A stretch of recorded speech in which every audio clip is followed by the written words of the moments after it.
lawfare. We're going to be stuck in this election one way or the other, no matter who wins, for weeks. Well, there's no evidence of that. Democrats have never done that. They've conceded. We already had this fight on my show. Hillary Clinton is the original election denier. Stacey Abrams. Yes, she is. It's different. Come on, man. It's different between grumbling. Yes, they grumble and they shouldn't, and maybe it goes over the. It's different between grumbling about something and actually trying to overturn it, like he did. I mean. Oh, it's Hillary Clinton who's the real election denier. Luke Beasley, a new young and upcoming woke leftist, gets completely triggered by Megyn Kelly's interview with Bill Maher on Real Time with Bill Maher. And folks, this Luke Beasley character, whom I've not seen before, not only goes into a woke rant about Megyn Kelly, but Luke Beasley tries to justify it and ends up owning himself, as I'm about to show you, folks. The woke brain rot is real. Let's jump in. MAGA influencer Megyn Kelly. She, if you haven't been keeping up with her development, is sort of all the way back. I think she, after the horrific Trump post-debate garbage that he espoused about her, I think she moderated a little bit. Did she? I don't know.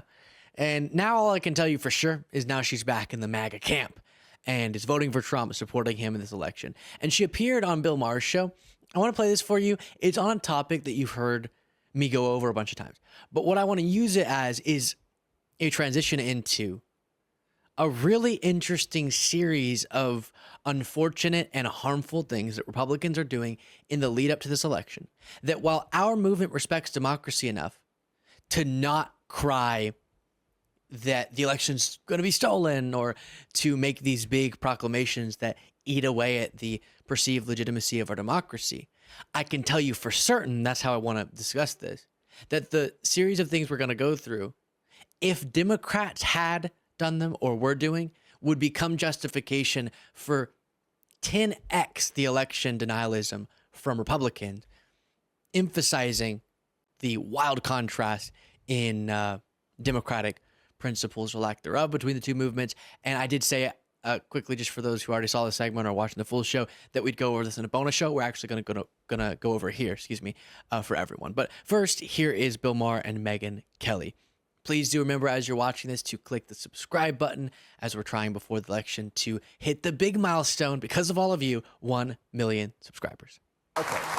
But you know this. I mean, you've even said it, that if Trump wins, there will definitely be denialism. I mean, he's only going to say one of two things about... If he loses. If he loses. Yeah. There's only... he'll either say it was rigged, or it was the most perfect, beautiful election ever. Yeah, that's true. That's true. You're admitting that. Yeah. And yet, you're going to vote for him. Yeah. We want to know why. Well, don't think there won't be denialism if Kamala Harris loses, too. It won't be the same. Okay, but there's going to be. I mean, they're already laying the foundation for lawfare. We're going to be stuck in this election one way or the other, no matter who wins, for weeks. Well, there's no evidence of that. Democrats have never done that. They've conceded. We already had this fight on my show. Hillary Clinton is the original election denier. Stacey Abrams. Yes, she is. It's different.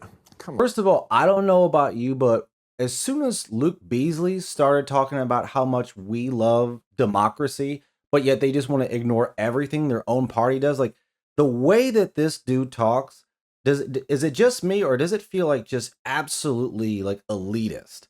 You know, much like a large part of the Democratic Party. I mean, let me know how you feel about that.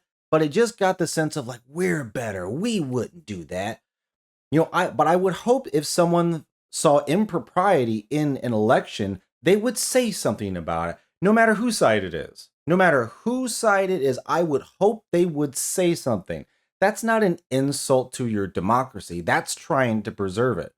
It's like all the allegations, all of the evidence, you go over it again and again and again. And it's like, oh no, they just pretend like none of this happened.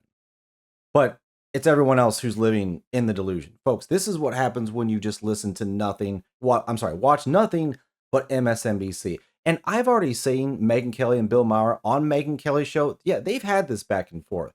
Like, Hillary Clinton was the original one, denied the election, illegitimate president, wasn't the only one. And it's like, come on. Like, no, she was the one who started this the first time. Not him, Hillary Clinton, but it's always rules for thee and not for me. Leave a like. Let's get back in. Come on, man. It's different between grumbling. Yes, they grumble and they shouldn't, and maybe it goes over the. It's different between grumbling about something and actually trying to overturn it like he did. I mean, you know this. Why do we have to go through this? That's fine. You know. You're allowed to file legal challenges in response to an election, which is what Trump did, and he lost, and he did wind up leaving office. I'm not going to defend his behavior on January 6th. I never have, and I'm not going to start tonight. But if you don't think there's going to be denialism on the Dem side, you haven't been paying attention to what's been happening on that side for these years. Look, you want to know why I'm going to vote for him. And then she gets into undocumented immigration, points we've heard and addressed many, many times. But there, you've heard that many times, right? Oh, it's Hillary Clinton who's the real election denier. Which, by the way, some of them say that was so terrible of Hillary Clinton when she, for example, way after the election, after conceding, called Trump an illegitimate president. The scale, magnitude, effect, just them even ever being put in the same sentence is ridiculous comparing the two for the reasons that you're about to listen to. But also, you saying that's bad of her means you have to then say it's bad about Trump, but 10x. Here's what I mean. Because you've heard me in front of this background make this point a gazillion times, I'll put a little different scenery to me making the point, this time during episode 1 of Mochas with MAGA, talking to a Trump supporter. Should we arrest and throw Hillary Clinton in jail for challenging her election, or should we take, So have you asked that? Should we take I thought Al you were Gore? a smart guy, and Should then we you're letting me take Al down Gore? here. How could you possibly compare what Hillary did and what Trump did when Hillary They call in question a national election. Right. Which I think in situations she acted inappropriately. What did she do? Her freedom of speech. What did Trump do? Should she be arrested? Coordinated conspiracy to overthrow the election. She didn't try to do that. Did she try to work with Obama to put her into power as president? No. Did she? He immediately brought Obama, that is, Trump to the White House and said, this is our next president, and hoorah. And she called to concede to him, and she delivered a concession speech the next day. How could you, number one, compare that to the speech? And Trump's not even being prosecuted for his speech. He's being prosecuted for the actions he justified with his speech. So we now are against free speech, and we want our government. Were you listening to me? Yeah. I just said, Folks, let me know in the comments what you think, but I feel like Luke Beasley belongs up there with possibly Destiny and David Pac-Man. Like, this guy is plenty insufferable. Like, just the elitist. It just melts off this guy. Even the way that he was, talking to this guy. Oh, I thought you were smart. I mean, the constant denigration that you want to do to everyone else as you talk, basket of deplorables, Biden thinks we're garbage, all MAGAs are stupid. The constant putting down, right? Like, that don't help you. And people are over that. That's why people are turning away from the left, because this type of thinking, this is absolutely toxic.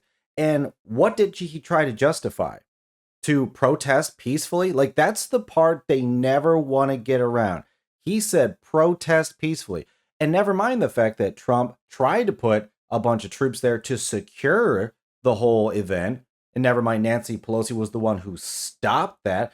It's like they just want to pick and choose the facts that they want to follow. Why? Because that's always convenient.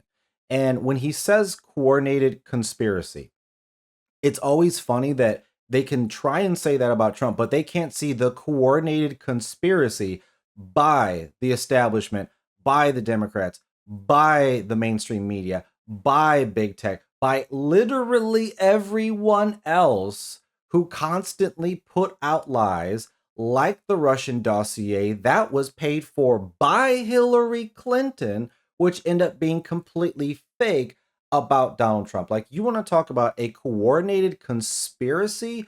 It's staring Luke Beasley and these woke folks right in the face, and there's so much in the delusion they can't even see it. Folks, it's crazy. But let me know what you think of my opinion about Luke Beasley and what you thought about what Luke Beasley had to say about Megyn Kelly or Bill Maher. Folks, thanks for watching. Take care, like and subscribe, and I will see you on the next one.